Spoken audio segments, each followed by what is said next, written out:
नमस्कार दोस्तों, आप सभी का स्वागत है हमारे इस लर्निंग पॉइंट यूट्यूब चैनल पर। आज की इस वीडियो में हम निम्न प्रकार के सवालों का जवाब देंगे। सवाल नंबर 1, भगवान को 56 भोग क्यों चढ़ाए जाते हैं? सवाल नंबर 2, पूजा के बाद आरती क्यों की जाती है? सवाल नंबर 3, चाय को हिंदी में क्या कहते हैं? सवाल नंबर 4, गन और राइफल में क्या अंतर है? सवाल नंबर 5, क्या जानवरों के आधार कार्ड बनते हैं? सवाल नंबर 6, हाथी के बारे में रोचक तथ्य क्या हैं? इन सभी सवालों के जवाब जानने के लिए वीडियो को लास्ट तक देखते रहिए। दोस्तों, सवालों के जवाब देने में हमें बहुत मेहनत लगती है, तो वीडियो को लाइक कर देना। चलिए इस वीडियो की शुरुआत करते हैं सवाल नंबर 1 से। हमारा पहला सवाल है, भगवान को 56 भोग क्यों चढ़ाए जाते हैं? ऐसा माना जाता है कि भगवान को लगाने वाले ये 56 भोग बहुत ही खास होते हैं। इसमें दूध, दही, घी, मिठाई और फल आदि सम्मिलित होते हैं। तो आइए इस सवाल के जवाब में जानते हैं, आखिर भगवान को 56 भोग ही क्यों लगाए जाते हैं। भारत में पूरे दिन को 24 घंटे के अलावा 8 पहर में बांटा हुआ है।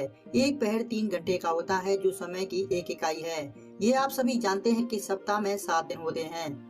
एक बार गोकुल में 7 दिन तक घनघोर वर्षा हुई और इस वर्षा से गोकुल वासियों को बचाने के लिए श्री कृष्ण ने 7 दिन तक गोकुल में गोवर्धन पर्वत को अपनी उंगली पर उठाए रखा। इन 7 दिनों में श्री कृष्ण ने कुछ भी नहीं खाया था। 7 दिन बाद जब बरसात रुकी तो सभी गोकुल वासियों ने सोचा, हर पहर में खाना खाने वाले श्री कृष्ण ने इन 7 दिन में कुछ नहीं खाया। तब 8वें दिन सब ने 7 दिन के एक एक पैर के हिसाब से श्री कृष्ण को भोग लगाया। अब आप गोकुल वासियों के भोग की गणना करोगे तो आपको जो मिलेगा वो होगा 56 भोग, यानी 8 पैर इंटू 7 दिन बराबर 56 भोग। उसी दिन से 56 भोग की परंपरा की शुरुआत हुई, जो आज भी विद्यमान है। यह परंपरा इसलिए विद्यमान है क्योंकि अब भी एक दिन में 8 पैर 24 घंटे का ही होता है। सवाल नंबर 2, पूजा के बाद आरती क्यों की जाती है? दरअसल हम सभी ने ईश्वर की पूजा करते वक्त आरती जरूर की होगी। आरती पूजा पाठ का एक महत्वपूर्ण हिस्सा है। माना जाता है कि सच्चे मन और श्रद्धा से की गई आरती बेहद कल्याणकारी होती है। लेकिन क्या आप जानते हैं कि पूजा के बाद आरती क्यों की जाती है? अगर नहीं जानते हैं तो आइए इस सवाल के जवाब में जानते हैं।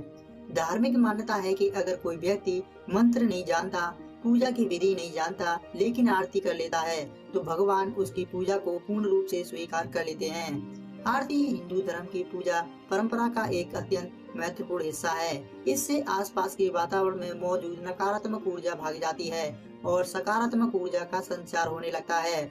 इस वजह से मन में अच्छे विचारों का आगमन होता है।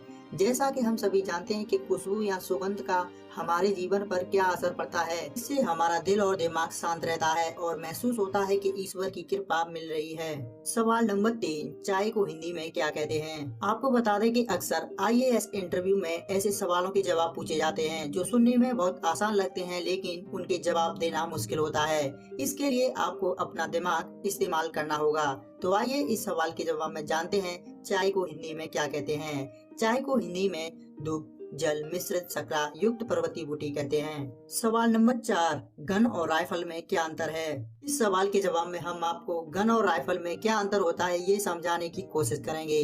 जैसा कि हम जानते हैं कि गन और राइफल दोनों बंदूक होती हैं, लेकिन इनमें क्या अंतर होता है ये जानने की कोशिश करेंगे।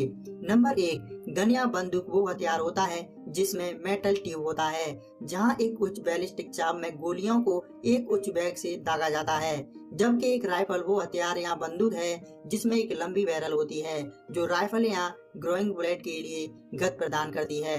नंबर 2, गन एक से अधिक व्यक्तियों के लिए होता है, जबकि राइफल एक व्यक्ति के लिए होता है। नंबर 3, गन आमतौर पर माउंटेड होती है, लेकिन इसे शरीर से दूर करके भी चलाया जा सकता है, अर्थात ये पकड़ने और संभालने में आसान होती है, इसलिए इसे शरीर से दूर करके भी आसानी से चलाया जा सकता है। जबकि राइफल कंधे से कुछ दूरी पर रखकर चलाया जाता है। नंबर 4, गन से एक साथ कई गोलियां चलाई जा सकती हैं, जबकि राइफल में एक बार में एक गोली चलाई जा सकती है। नंबर 5, गन पिस्टल आदि होती है, जबकि राइफल में एयर राइफल, स्वचालित राइफलें जैसे AK-47 और M16 आदि होती हैं। नंबर 6, गन्स का उपयोग टैंक, तोपखाने और क्षेत्र की लड़ाई में किया जाता है, जबकि राइफलों का उपयोग शार्प शूटर और शिकार में किया जाता है। सवाल नंबर 5, क्या जानवरों के आधार कार्ड होते हैं? जी हाँ, अब जानवरों के भी आधार कार्ड भी बनाए जा रहे हैं। आपको बता दें कि ई गोपाला ऐप की शुरुआत करते वक्त प्रधानमंत्री नरेंद्र मोदी ने पशु आधार नंबर का जिक्र किया था। उन्होंने कहा, इस ऐप में पशु आधार कार्ड बनाने का काम पूरा हो जाएगा तो इससे जानवरों के बारे में भी सभी जानकारी हासिल की जा सकेगी। पशुओं को खरीदना और पशुओं को बेचना आसान हो जाएगा। तो आइए इस सवाल के जवाब में जानते हैं कि आखिर पशु का आधार कार्ड क्या है। अब देश की हर गाय व भैंस के लिए यूनिक आइडेंटिफिकेशन नंबर जारी किया जा रहा है, जिसके जरिए पशुपालक घर बैठे अपने पशु के बारे में ऐप के जरिए जानकारी ले सकेंगे। भारत में पशुधन की जानकारी से संबंधित एक विशाल डेटाबेस बनाया जा रहा है। सरकार की कोशिश है कि पशुधन के जरिए किसानों की आमदनी बढ़ाई जाए।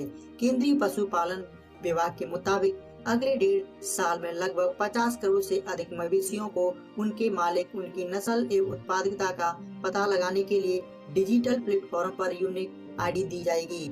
और आपको बता दें कि मवेशियों के कान में 8 ग्राम के वजन वाला पीला टैग लगाया जा रहा है। इसी टैग पर 12 अंकों का आधार नंबर छपा है। इस प्लान को अब राज्य सरकार ने भी लागू कर दिया है। पशुपालन विभाग के अधिकारी के अनुसार वर्तमान में सभी जिले के जानवरों की गणना का काम किया जा रहा है। सवाल नंबर 6, हाथी के बारे में रोचक तथ्य क्या है। नंबर 1, धरती के सभी जानवरों में यह सबसे अलग होता है। हाथी की पहचान उसकी लंबी सूंड और उसके भारी शरीर से होती है। नंबर 2, हाथी के कान बहुत लंबे और चौड़े होते हैं। एक छोटी पूंछ होती है और हाथी के 2 बड़े दांत होते हैं। नंबर 3, हाथी ऐसा जानवर है जो कूद नहीं सकता।